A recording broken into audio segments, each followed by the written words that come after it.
Episode hari ini aku menjadi dokter hewan dadakan guys.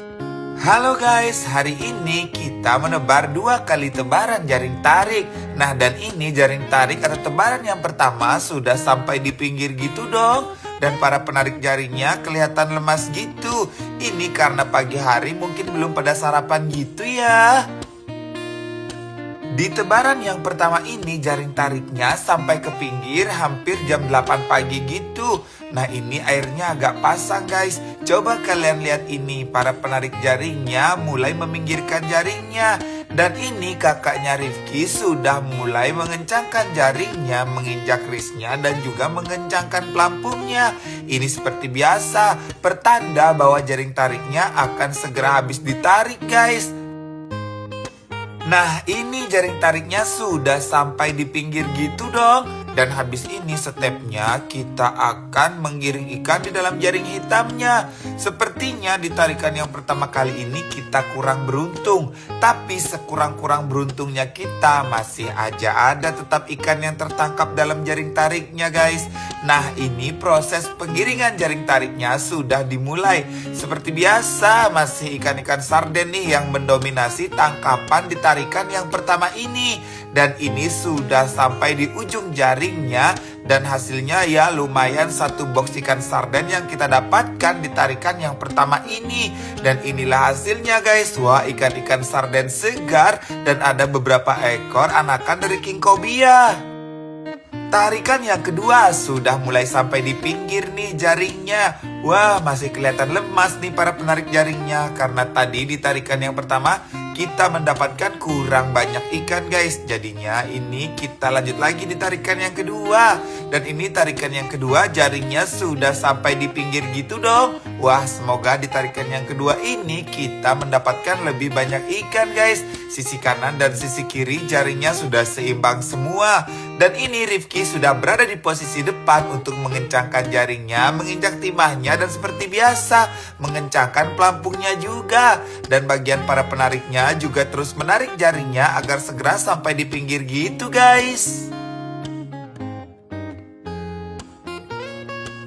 Oke guys, ini jaring tariknya sudah segera habis ditarik. Dan ini kita akan segera masuk ke bagian jaring hitamnya. Wah di tarikan yang kedua ini semakin banyak ikan sarden yang menyangkut di jaring hitamnya. Jadi semakin banyak ikan sarden yang menyangkut di jaring hitamnya, maka semakin banyak juga hasil tangkapan kita guys. Nah ini proses penggiringan ikannya kembali dilakukan di tarikan yang kedua ini. Dan ini kita akan segera sampai di ujung jaringnya guys. Nah coba kalian lihat itu, ada 1 ekor ikan pari besar banget yang masuk ke dalam jaringnya. Wah ini gede banget sih. Ini tangkapan ikan pari terbesar di tahun ini yang kita dapatkan guys. Setelah ikatan jaringnya dibuka, kita keluarkan dulu nih pari yang gede banget. Coba kalian lihat itu, penarik jaringnya sampai berusaha penuh mengeluarkan ikan parinya dari dalam jaringnya guys. Saking gedenya ukurannya ikan pari ini. Setelah ikan parinya dikeluarkan, ini kita harus mengamankan sengatnya dulu. Kita melepaskan sengatnya dengan cara seperti itu. Coba kalian lihat ini, sengatnya besar banget. Kebetulan ini sengatnya ada 1 buah, biasanya ada 2 buah gitu. Dan ini hampir 1 telunjuk jariku gede sengatnya guys. Wah lihat aja itu ikan parinya, besar banget bukan? Lebih besar dari ukuran badan para penariknya. Sengatnya juga 1 telunjuk tangan gedenya. Bayangkan jika ini menusuk kaki atau tangan kalian, auto pindah alam deh guys pastinya. Nah inilah parinya, sudah aman dari sengatnya juga dan sudah aman untuk dipegang gitu. Dan aku lihat ini sepertinya perut parinya gede gitu. Biasanya ini pari yang memiliki ciri seperti ini, itu adalah pari yang hamil guys atau segera melahirkan. Aku coba urut perutnya dan ternyata benar saja. Pertama 1 ekor anaknya keluar dari perutnya guys. Lalu aku urut lagi anaknya lebih keras atau perutnya. Ternyata ini keluar lagi anaknya lagi 1. Biasanya pari sebesar ini anaknya itu berjumlah 3 ekor. Dan aku urut lagi guys perutnya. Ternyata benar anakan yang ketiga itu sudah mulai menunjukkan ekornya. Tapi yang ketiga ini sepertinya sungsang. Makanya ini susah banget keluarnya. Nah karena anakan yang ketiga ini susah keluarnya, jadi dengan terpaksa indukan pari ini harus kita balik guys, agar gampang gitu mengurut perutnya.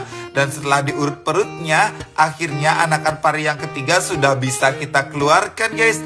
Wah, 3 ekor anak pari lucu-lucu dan masih hidup gitu harus segera kita selamatkan guys. Oke guys, setelah kita keluarkan semua anak parinya dari dalam perut induknya, saatnya kita selamatkan nih. Karena anak parinya masih hidup-hidup gitu loh. Dan ini harus meneruskan hidupnya sendiri. Nah ini karena anak parinya ini harus nangis dulu, makanya kita harus meletakkannya di dalam air. Kalau bayi tidak nangis itu kan tidak sehat guys. Nah seperti itulah caranya. Nah ini anak parinya sudah mulai kembali sehat. Jadi kita lepaskan ke tengah laut untuk mereka melangsungkan hidupnya lebih lanjut guys.